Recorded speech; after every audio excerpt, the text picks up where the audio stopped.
Hello, coucou à vous, j'espère que vous allez bien. J'ai décidé aujourd'hui de faire cette petite vidéo où on va faire un tirage concernant les énergies du mois de février. Mois de février qui est déjà entamé, puisque au moment où je tourne cette vidéo, on est mercredi 7 février et je vais regrouper les signes astrologiques. On va aller sur les signes astrologiques en premier sur les signes d'eau, et si tu es un signe d'eau, tu peux te retrouver dans ce tirage. On va retrouver le Cancer, le Scorpion et les Poissons. Sache que ce tirage est un tirage d'ordre général. Il se peut que celui-ci ne te parle pas. Il faut simplement que tu prennes ce qui résonne et ce qui va vibrer avec toi. J'ai regroupé ces trois signes. En général, les signes d'eau sont souvent associés un petit peu à une forte conscience émotionnelle. On est beaucoup dans les émotions, dans le cœur. On a des signes aussi qui sont beaucoup sur le côté créatif, qui sont très habiles de leurs mains. Souvent, on va retrouver des peintres, des artistes, des danseurs. Ils ont une connexion très forte avec leur corps. D'ailleurs, tout passe par ces sens-là. Et on peut parler aussi sur ces signes de capacité intuitive.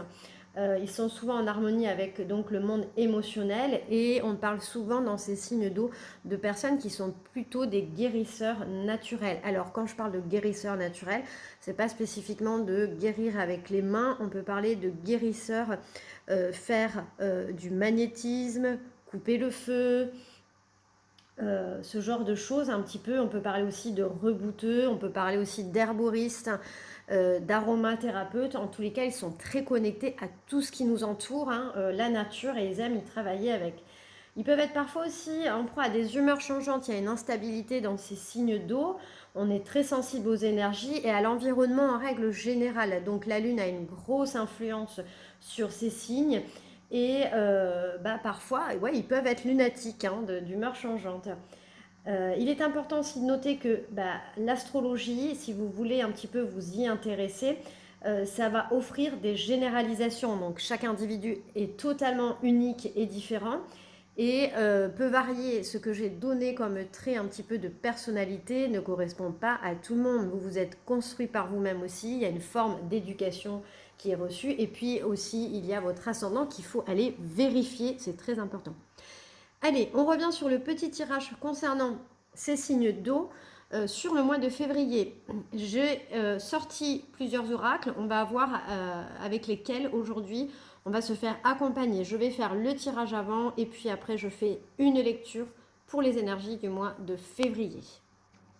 Alors, on continue donc avec ce tirage. Comme tu as pu voir, j'ai déjà préparé certaines cartes et je vais t'expliquer un petit peu ligne par ligne ce que ce tirage peut nous apporter. Quels sont les mots-clés? Hop, hop et hop et hop. Voilà. Alors, on va commencer d'abord avec la première ligne qui a été tirée avec le tarot de Marseille. Et les cartes tirées ici vont nous parler un petit peu dans le mois de février de tout ce qui est présent, tout ce qui est en train de se faire dans le moment actuel, tout ce qui résonne ici et maintenant. Alors, ici dans cette ligne, on peut retrouver le chariot. Le chariot, ça nous parle de déplacement, de bouger, de choix aussi, de direction à prendre. Parce que derrière, on va retrouver la tempérance et la roue de fortune. Alors, je fais un petit résumé un peu général de toutes ces énergies qu'on peut aller voir. Donc, le chariot ici peut nous parler un petit peu d'éparpillement. Avec la tempérance, c'est tout ce qui est sur l'énergie, sur l'équilibre, sur la transformation intérieure. Ici, on nous parle dans l'instant présent. En ce moment, on est en train d'évoluer, on est en train de se diriger vers quelque chose. Il y a quelque chose qui tourne. Certainement qu'on se trouvait dans un engrenage, on n'arrivait pas à sortir d'un cycle, et on va aller vers quelque chose d'autre, ou en tous les cas on est en train de se diriger, on prend des initiatives, on va de l'avant, on y va, on se dirige. La roue de fortune fait penser à vraiment quelque chose qui tourne assez rapidement, donc c'est quelque chose qui va arriver brusquement, qui va se faire là quasiment immédiatement. Donc dans l'instant présent, on dit qu'on est dans l'action, on est dans le mouvement, on est en train de transformer les choses, de retrouver une certaine forme d'équilibre. Certainement qu'au niveau de ces énergies, on était un petit peu éparpillé, on avait besoin de se recentrer, c'est très très important. Donc vraiment avec le chariot, c'est aussi ça nous fait penser à ce personnage qui est sur son véhicule, qui demande à contrôler les choses, hein. On voit bien qu'il tient ce bâton-là entre les mains. On voit ces deux chevaux de chaque couleur qui indiquent pour moi une direction différente, hein. Ça représente vraiment un besoin de diriger sa vie avec détermination. Donc si dans cet instant présent on se trouve dans une certaine forme de difficulté, en tous les cas on est en train de surmonter ce défi, on va aller vers ces défis et ces obstacles. On a envie en tous les cas de lutter, on est vraiment dans une forme de force et de désir, on cherche vraiment à trouver un équilibre et une direction qui puisse nous éclairer mieux. Et puis en plus avec la tempérance derrière qui elle nous parle d'énergie, d'équilibre, d'apaiser les tensions. Donc là on est vraiment dans j'avance, je suis dans le mouvement, je vais apaiser ce conflit intérieur, que ce soit sur le plan physique, émotionnel ou bien spirituel. On est prêt à avancer, on va dans une nouvelle phase, dans une nouvelle envie dans notre vie, hein. On est déterminé, on a les ressources intérieures, on sent qu'on peut surmonter ces obstacles. Et vraiment, cette symbolique des deux chevaux, c'est trouver un équilibre entre les forces opposées, entre l'ombre et la lumière, entre le yin et le yang. Avec la tempérance derrière qui, elle aussi, comme je vous ai dit, représente vraiment l'harmonie, hein. On voit ce personnage avec des ailes d'ange qui est en train de verser de l'eau. C'est vraiment trouver cet équilibre dans sa vie, trouver cette alchimie, cette transformation. On peut parler aussi ici de soins à l'intérieur, de créer quelque chose de nouveau. On prend soin de soi, on trouve la patience, on va modérer un petit peu tous les aspects de notre vie. On est vraiment dans le bon timing, on est en train de guérir, on a cette capacité vraiment à trouver cette guérison intérieure. Et puis avec cet ange derrière, on peut nous parler aussi de spiritualité, hein. On est connecté avec le divin, avec cette dimension spirituelle. On a envie de trouver vraiment une paix intérieure. Il y a vraiment une adaptabilité, une flexibilité. On nous encourage en tous les cas à trouver cet apaisement intérieur. Donc vraiment, on est avec deux cartes assez fortes qui nous font penser que on est en train de se diriger dans cet instant présent, dans un besoin de guérir, d'avancer. Avec la roue de fortune, comme je vous disais, on est dans un changement inévitable. C'est quelque chose qui arrive, c'est quelque chose qui prend un tournant, mais un tournant qui est assez positif. On va saisir les opportunités qui se présentent à nous. Elle suggère aussi qu'on est vraiment dans les actions. Tout ce qui est passé nous a permis de nous servir, hein. Quand on parle ici avec cette roue, on parle de karma. Donc le karma, toutes ces expériences qu'on a vécues nous ont transformés. On récolte aujourd'hui ce qu'on sème, cette guérison intérieure, cette direction, cette volonté, cette envie de changement. On nous encourage aussi à l'acceptation du changement, même si parfois elle peut être déconcertante. On n'a pas peur, on y va. Donc vraiment, il y a une dynamique qui met en place des changements et une opportunité dans notre vie. Donc vraiment, on a une première ligne dans ce tirage, j'ai fait tomber, du présent qui nous montre qu'on est dans cette période d'équilibre, hein. On est en train de retrouver un équilibrage, une harmonisation, que ce soit dans nos relations, dans notre travail, dans notre vie personnelle. On est vraiment centré sur l'émotionnel, sur notre cœur, sur tout ce qui nous fait vibrer. Alors, je ramasse mes cartes qui sont tombées. Et voilà. Donc déjà pour ce premier tirage, c'est quand même assez beau. On est dans quelque chose d'assez positif. Alors je sais que j'ai pas une qualité super waouh. J'ai pas changé mon téléphone encore. Je suis avec mon vieux téléphone. La deuxième ligne ici va nous représenter un petit peu. C'est un nouvel oracle. C'est l'oracle des cristaux d'Anna.